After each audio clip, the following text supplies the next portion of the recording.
지난주에 이어서 로마서 22번째 말씀, 진짜 그리스도인으로 살고 계십니까? 두 번째 말씀으로 증거하기를 원합니다.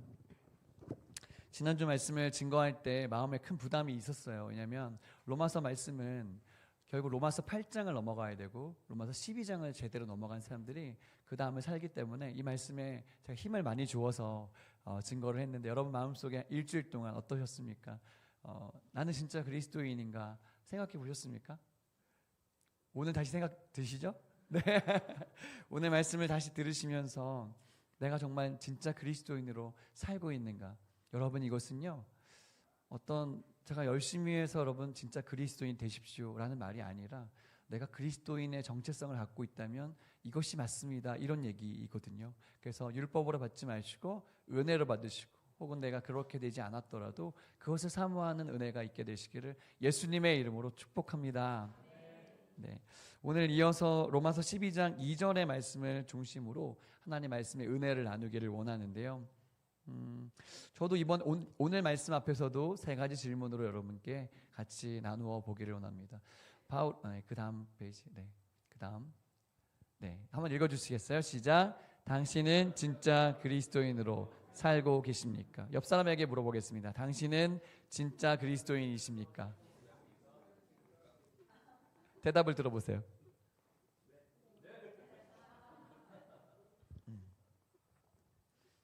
진짜냐 가짜냐 이렇게 참 중요한데, 여기에 합당한 세 가지 질문을 함께 던져보겠습니다. 첫 번째입니다.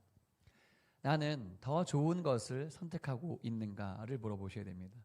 나는 더 좋은 것을 선택하는 사람인가? 오늘 말씀은 이렇게 시작해요. 저를 따라서 해주세요. 너희는 이 세대를 본받지 말고 이 세상의 패턴, 이 세상의 방식, 트렌드, 유행, 거기에 따라가지 말라고 오늘 사도 바울이 이야기하죠. 세상 사람들은요, 유행에 민감합니다.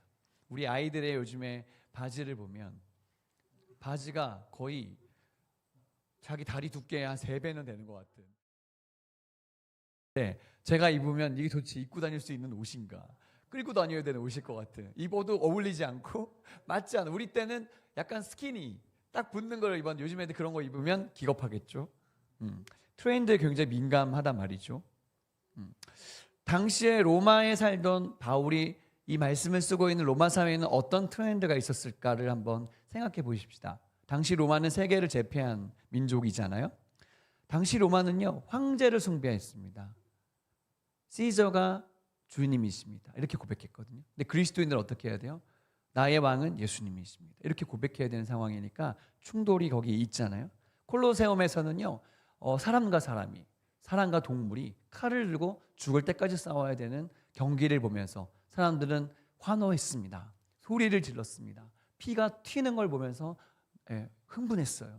그것이 바로 로마의 문화인 것이죠. 그것만 있는 게 아니라 성적인 타락이 너무 극에 달하는 시대였습니다. 여러분, 로마의 3대 왕이었던 칼리귤라라는 사람은요, 자기의 친여동생하고 결혼했어요. 근친상간이 일어났고요. 당시의 로마는요, 동성애가 아주 많았어요. 당시의 신전에서는요, 잘못된 성매매가 일어나고 있었어요. 여러분, 그게 로마의 문화예요. 그 상황에서 따르지 말라는 거예요, 그리스도인들. 로마의 상류층들은 파티를 즐겼대요. 신하들이 많으니까, 하인들이 많으니까 늘 먹을 게 풍성했어요. 근데요, 더 많은 음식을 더 많이 누리고 싶은 그 마음에 구토할 수 있는 시를 준비했다는 거예요. 이렇게 닭 깃털 같은 거, 그런 거 준비해서 많이 음식을 먹은 다음에 토하는 방에서 구토했다는 거예요. 왜요? 다시 음식을 즐겨야 되니까. 여러분, 뷔페 가면 이런 생각 들지 않아요? 야, 나는 왜 많이 안 먹은 것 같은데 2접시 먹어도 배가 부르냐? 이 많은 음식 아깝잖아요. 그러니까 그런 상류층의 로마의 사람들은 구토해가면서 그 문화를 즐겼다는 것이죠. 자, 깨끗했을까요? 안 깨끗했을까요? 안 깨끗했죠. 여러분, 세상의 전 세계를 지배하던 로마도 이렇게 더러움에 빠져가고 있는 걸 보면서 죄는 얼마나 무섭게 우리를 파괴시키는가. 죄는요, 부끄러움을 몰라요. 우리를 넘어뜨리는 이 세상의 문화는요, 다른 사람이 다 가기 때문에 그런 거 괜찮은 것 같지만 우리를 넘어뜨리고 파괴시키는 것들이죠. 생각해 보세요. 여러분의 삶 속에 교묘하게 들어와 있는 나를 파괴시키는 패턴은 무엇일까? 돈으로 사람을 평가하고 돈이 우상이 되어버린 이 세상에서 나는 정말 다르게 살고 있는. 돈이 필요하죠. 돈이 필요합니다, 여러분. 근데 돈이 우상인 시대를 우리가 지금 살고 있잖아요. 돈이 많은 사람은 왠지 괜찮은 사람처럼 보이잖아요. 돈이 없는 사람은 마치 우리가 같이 있고 싶지 않은 마음이 들잖아요. 그게 뭐예요? 물질 만능주의의 세상을 우리가 살고 있기 때문에 거기를 따라가지 말라는 거예요. 담배를 피우는 사람에게, 술을 마시는 사람에게, 게임을 하는 사람에게, 핸드폰을 열심히 보는 사람에게 그걸 하지 말라고 그러면 그 사람이 좋아할까요? 그 사람이 싫어합니다. 그 사람이요, 그거 나쁜 거 알아요. 그런데요, 그거 하지 말라 그러면 화가 납니다. 오늘 주님께서 우리에게 이 세대를 본받지 말라고 할 때에는요, 내가 좋아하는 것 끊으라, 내가 좋아하는 것 하지 말라, 이런 율법적인 가르침이 아니에요. 제가 이 말씀을 묵상하면서 주님께 쭉 기도하는데 주님이 이런 마음을 주셨어요. 아들아, 이 말씀은 하지 마, 이 세상 따라가지 마, 율법으로 너희들을 힘들게 하려는 말씀이 아니야. 이 말씀은 더 좋은 것을 선택하라고 말씀하시는 하나님의 권면이야 라고 말씀해 주셨어요. 여러분, 오늘 말씀을 들을 때 이 세상을 본받지 마십시오 할 때 그것이 율법으로 들리지 않고 나에게 은혜로 들리시길 바랍니다. 더 좋은 것이 있다는 거예요.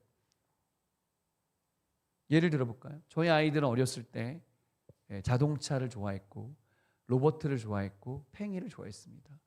마트에 들어가면 마치 홀린 사람인 것처럼 그 방향으로 가고 있어요. 그래서 기어이 자동차를 자기 손에 쥐고 나왔어요. 그리고 집에서 막 열심히 자동차를 컬렉트했습니다.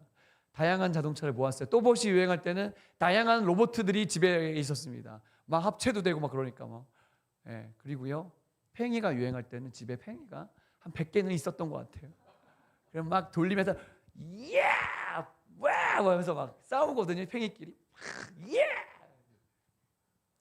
나이가 들면서 우리 아이는 더 이상 팽이를 보지 않습니다. 자동차를 갖고 놀지 않습니다. 변신 로봇을 조립하지 않습니다. 집에 쌓여 있어도 아무 감동이 없어요.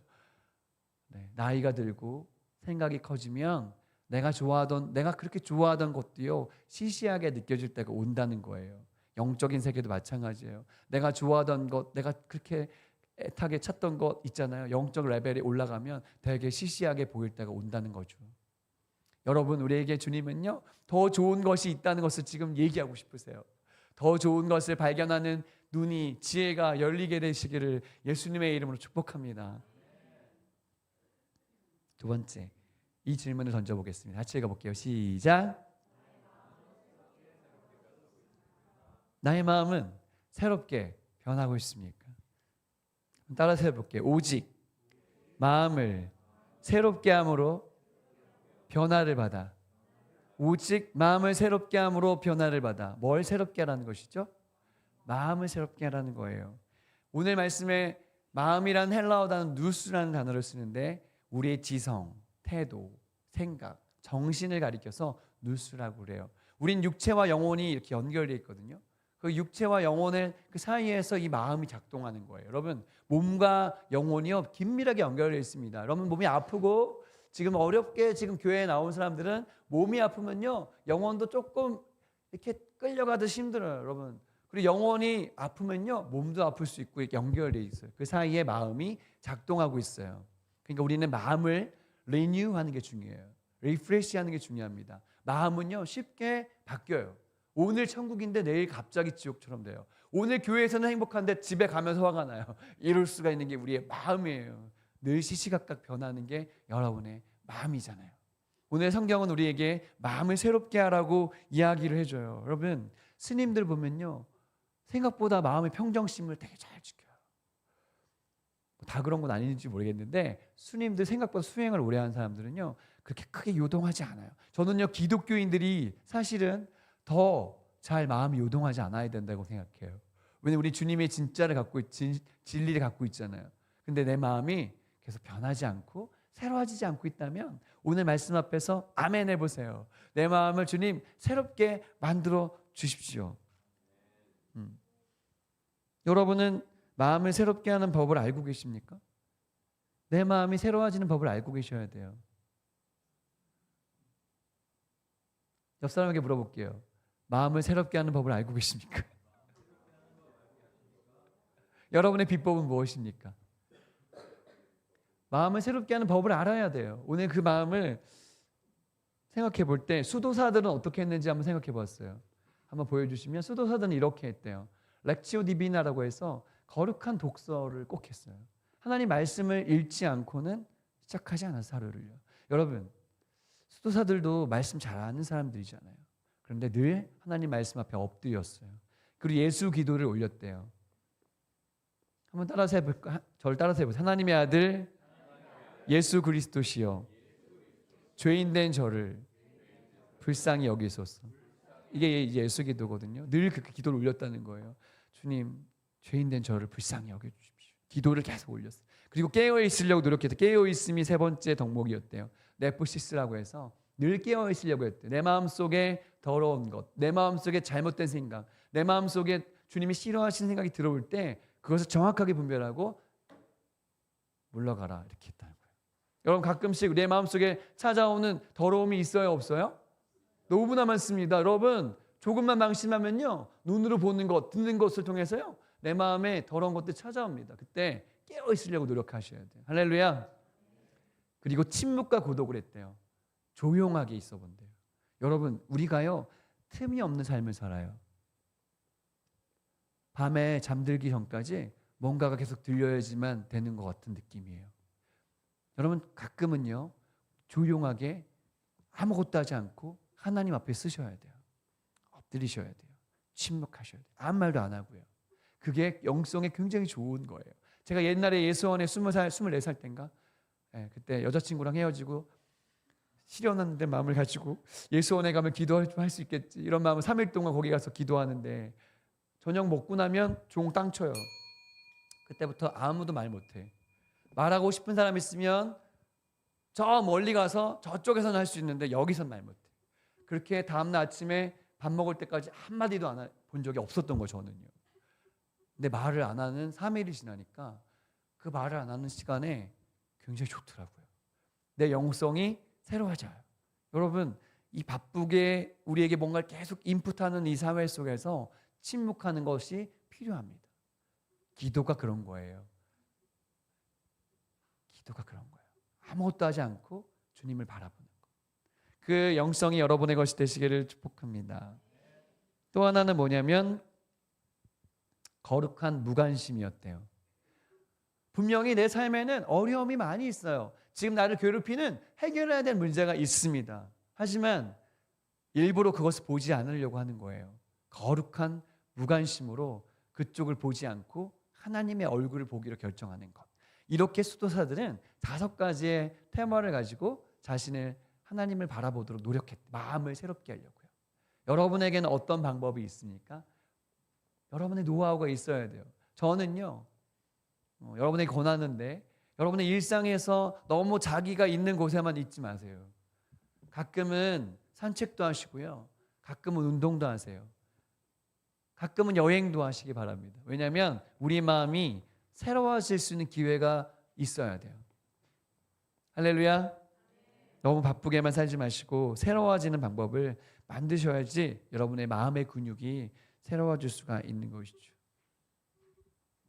여러분의 마음의 정원은 어떠십니까? 누군가 와서 쉴 수 있는 그런 정원이십니까? 아니면 누군가 내 마음의 정원을 살펴본다면 엉망진창인 상황이십니까? 오늘 우리 주님께서는 마음을 새롭게 하라고 할 때 내 마음을 잘 가꾸라고 말씀해 주고 계세요. 세상에 글을 쓰는 사람도 있잖아요. 찰스 디킨스 같은 사람은 런던 시내를 하루에 3시간씩 걸었대요. 그리고 새로운 마음을 갖기 위해서 노력했대요. 1984라는 글을 쓴 조지 오웰은 1984를 기록할 때 아예 자기가 살던 지역에서 떠나서 스코틀랜드의 주라라는 섬에 들어가서 집필을 시작했대요. 세상의 사람들도요, 자신에게 새로운 영감을 불어넣기 위해서 새로운 방법을, 마음을 새롭게 하는 방법을 쓰거든요. 여러분, 그리스도인들은요, 늘 마음을 새롭게 할 수 있는 훈련을 하셔야 돼요. 할렐루야. 성경이 이렇게 얘기합니다. 한번 말씀을 읽어볼게요. 같이요. 시작.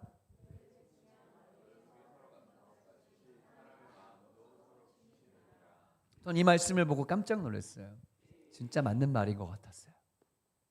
물이 비치면 얼굴이 서로 같은 것 같이 사람의 마음도 서로 비치느니라. 우리가요, 물에다가 얼굴을 보면 얼굴이 비치는 거잖아요. 사람이 사람을 보면 얼굴에서 그 사람의 영혼을 볼 수 있다는 거예요. 여러분의 얼굴이 마음이에요. 자, 이제 이 말씀을 가지고 옆 사람의 얼굴을 쳐다보도록 하겠습니다. 옆 사람 쫙 한번 쳐다보세요. 어떤가?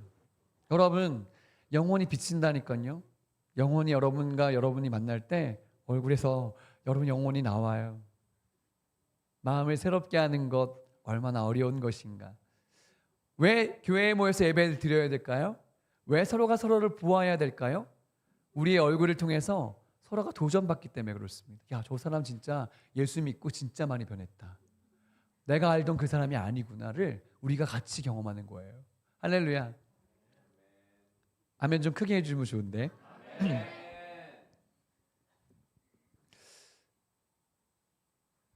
성경에 보니까요, 예레미야 17장 9절에 보니까 만물보다 거짓되고 심히 부패한 것은 마음이라 누가 능히 알리오마는. 우리 마음은요 쉽게 부패합니다. 우리의 마음은요 쉽게 타락해요. 그래서 마음을 새롭게 하는 은혜가 필요해요. 여러분 예배 나올 때마다 내 마음을 새롭게 해주십시오 라고 고백하시기 바랍니다. 잠언 말씀에 보니까 무릇 지킬 만한 것 중에 더욱 내 마음을 지키라. 생명의 근원이 이에서 남이니라. 여러분 앞으로 세대는요 마음 전쟁 시대예요. 여러분의 마음을 지키는 사람은 승리할 것입니다. 신앙생활도요 마음을 지키는 싸움이에요. 마음을 지키는 자는 상황이 어때도 변화도 이길 수가 있습니다. 여러분 마음을 지켜달라고 주님께 기도하시기 바랍니다. 할렐루야. AI 시대가요 모든 것을 바꾸고 있습니다. 옛날에는요 열심히 일해서 열심히 공부해서 좋은 학교 가고 좋은 직장 들어가서 열심히 일하면 잘 살 수 있다는 공식이 있었어요. 이제는요 교수님들이 얘기 안 해준대요. 니들이 갈 길 니네들이 알아서 해라 헌대요. 왠 줄 아세요? 더 이상 회사에서 신입사원을 뽑지 않는데요. 옛날에는 인턴도 되고 신입사원도 되고 경력이 쌓이고 그 사람의 커리어가 되고 이런 시대였어요. 이제는 신입사원을 뽑을 필요가 없어요. 왜냐하면 그 일을 가리키는 그 비용이 너무 아까운 거예요. 이제 AI가 그런 일들을 다 해주니까 이제 젊은이들 여러분 시대에 진입할 수 있는 장벽이 없어요. 지금 대학을 졸업한 애들의 얘기예요. 갈 데가 없대요. 그런데요 제가 놀라운 얘기를 들었어요. 이제는 이력서 내가지고 정식으로 공모해서 들어간 시대가 아니라는 거예요. 이제는요 AI 시대는요 선후배가 아는 사람이 데리고 가는 시대라는 거예요. 여러분이 원서를 내서 가는 시대가 아니고요. 여러분이 괜찮은 사람인지를 사람들이 보고 픽해서 데리고 가는 시대라는 거예요. 그러니까 진짜가 되지 않으면 갈 수가 없는 시대가 된 거죠. 최근에 읽었던 기사 중에 국민일보 기사 중에 아주 좀 충격적인 기사를 봤어요. 응급실에 어떤 10대가 실려왔는데 그 아이가 왜 실려왔는지가 나와 있었어요. 그 아이가 마음속에 우울증을 갖고 있어서 늘 친구들에게 어려움을 당하고 부모님에게 힘들게 당하는 그 마음을 누구랑 얘기했을까? AI들에게 얘기했다는 거예요. 클로드, 오픈AI, GPT, 제미나이 등등. 막 얘기를 걸었더니 얘가 되게 잘 대답해 주더래요. 옛날에는요, 여러분 지식을 얻기 위해서 AI를 얘기했는데 요즘에는요 상담을 하는 사람이 그렇게 많다는 거예요. 왜냐하면 내 이야기를 다 들어주고 긍정적으로 반응해 주니까 이 아이가 어려울 때마다 GPT에게 얘기했더니 얘가 정확하게 얘 마음을 이해해 주면서 너 정말 그랬겠구나. 근데 어떤 마음으로 점점 가냐면 나 이렇게 사는 건 아닌 것 같아. 나 이렇게 살 수는 없을 것 같아 라는 그 마음으로 쭉 가니까 GPT가 어떻게 얘기해 주냐면 그래 맞아. 네 마음은 정말 그런 지옥일 것 같아. 그러면서 어떤 걸 알려주냐면 내가 그러면 자연스럽게 죽는 법은 뭘까? 그걸 알려주는 거예요. 그래서 이 아이가 병원에 실려온 이유는 약물 과다 복용으로 치료한 거예요. 나에게 상담해 주던 그 GPT의 말을 쭉 따라가니까요. 망하는 길로 가더라는 것입니다. 여러분 AI가 다 해주지 않아요. 답이 되지 않습니다. 앞으로 잘 기억하세요. 여러분 주변에 이제는 AI 기술 없이는 살 수 없을걸요? 로봇가 등장하고 막 여러 가지 솔루션을 얘기해 줄걸요? 그때 바른 판단을 할 수 있으려면 여러분의 마음을 관리하실 수 있어야 되는 줄 믿으시길 축복합니다. 마음을 새롭게 할 수 있는 그분에게 우리의 인생을 맡겨야 된다는 것이죠. 세 번째, 진짜 그리스도인은 이렇게 살아야 됩니다. 같이 읽어주세요. 시작.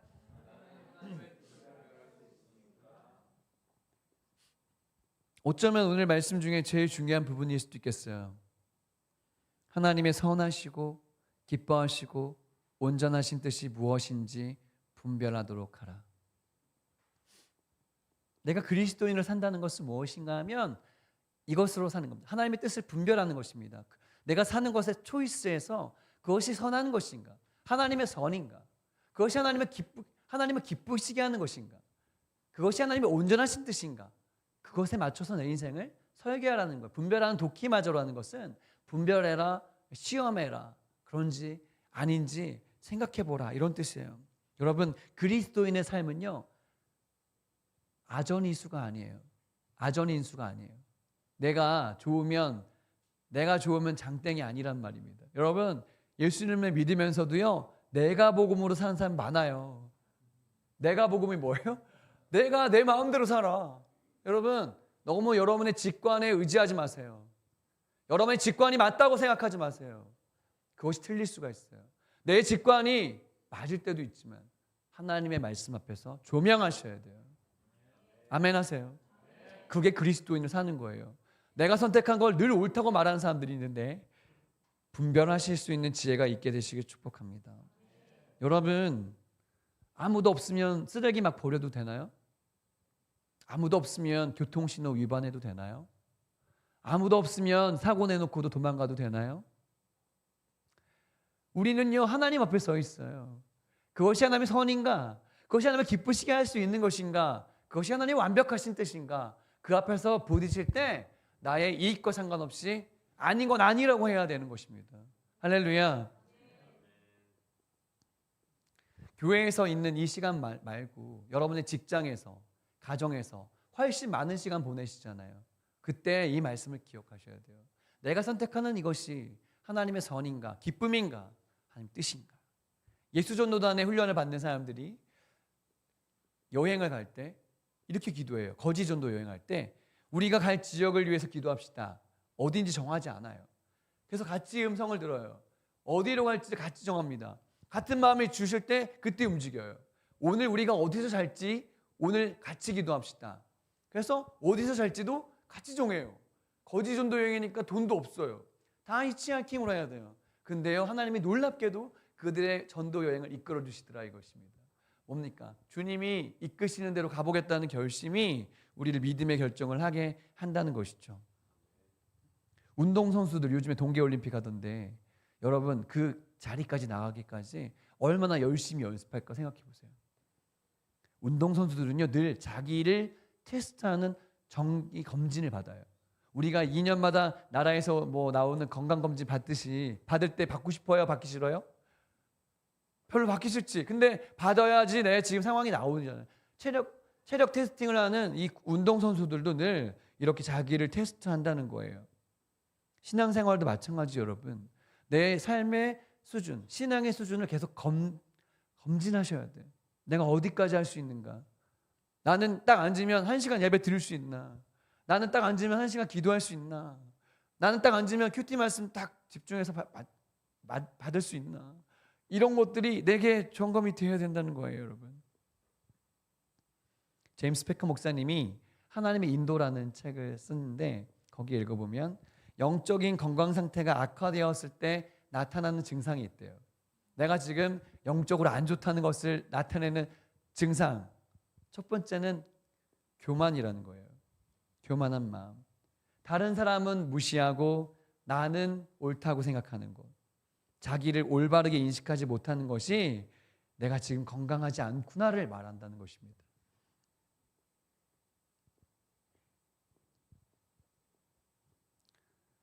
다윗이 모든 것이 다 잘 되고 있을 때 밧세바를 자기의 아내로 취했습니다. 교만한 상황에서는 언제든지 넘어질 수가 있는 것입니다.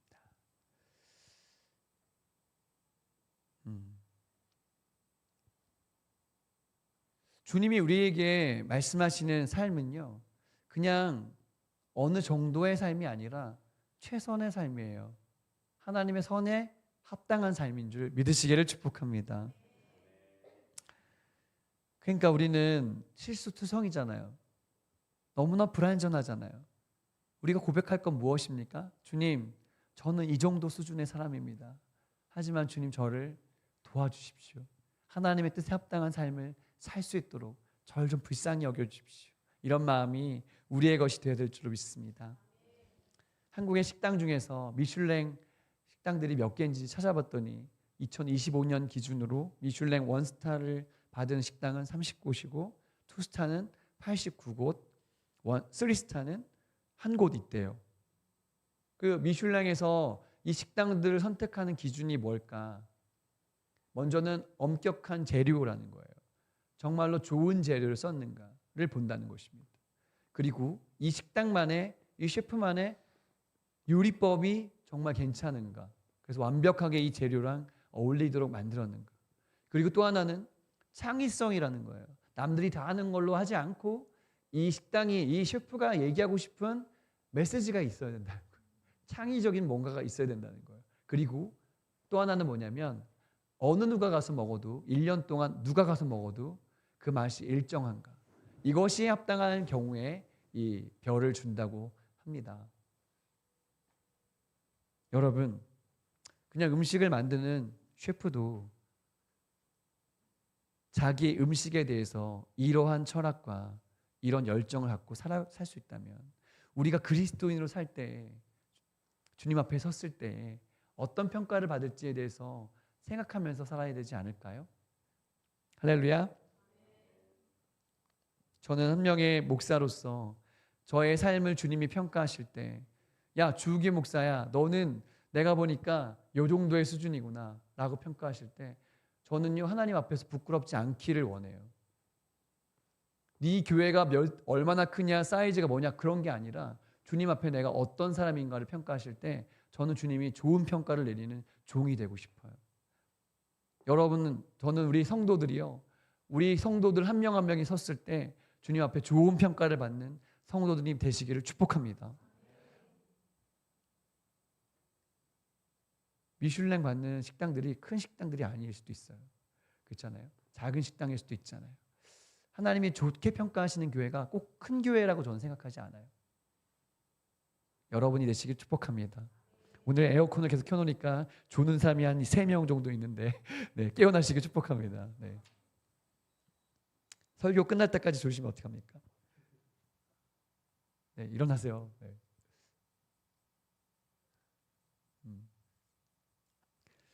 마지막 이야기 하나만 하고 마칠게요. 청개구리는 왜 비가 오면 그렇게 울까? 알고 있죠. 엄마가 얘기하면 들어요, 안 들어요? 안 들어요. 산으로 가라 그러면 물로 가고, 물로 가라 그러면 산으로 갑니다. 엄마가 서쪽으로 가라면 동쪽으로 가고, 동쪽으로 가면 서쪽으로 갑니다. 항상 너무 말을 안 듣는데 어느 날 청개구리 엄마가 이제 죽을 때가 다 됐어요. 마지막 유언을 남겨야 됩니다. 야, 얘가 내 말을 끝까지 안 들을 줄 아니까 나는 이제 얘한테 나를 묻을 때 강에다 묻어달라고 해야겠다. 왜냐하면 얘가 내 말을 안 듣고 산에 묻을 것 같으니까. 그런데 어머니가 진짜 돌아가셨을 때 청개구리가 회심을 합니다. 아, 내가 진짜 평생 엄마 말을 안 들었는데 이 마지막 말은 들어야겠다는 생각이 들어서 엄마가 왜 여기에 물을 하는지 모르겠지만 하여튼 물가에다 묻기로 결심하고 네, 엄마를 물가에다 묻습니다. 그래서 그렇게 비가 오면 엄마 무덤 떠내려갈까 봐 청개구리가 그렇게 운다는 거예요, 여러분. 어때요? 청개구리는 죽을 때까지 말을 안 듣더니 네, 끝까지 말을 안 듣고 이렇게 정신을 못 차리는 삶을 살았습니다. 여러분, 영적으로요, 우리 청개구리 되면 안 돼요. 하나님 뜻 알고 있는데 그렇게 도망다니다가 끝까지 하나님 말 안 듣다가 나중에 울 거예요. 저는요, 오늘 로마서 12장 2절을 넘어가면서 이제 우리가 어떻게 살아라가 나오거든요. 어떻게 살아라고 나오기 전에 내가 정말 진짜로 살고 있는가를 점검해야 된다고 생각합니다. 오늘 이 말씀 앞에서 부딪히시고 이 말씀 안에서 은혜를 누리시고 이 말씀에 합당한 길로 나아가는 리얼 크리스찬이 우리 모든 더 블레싱 처치의 성도가 되시기를 예수님의 이름으로 축복합니다.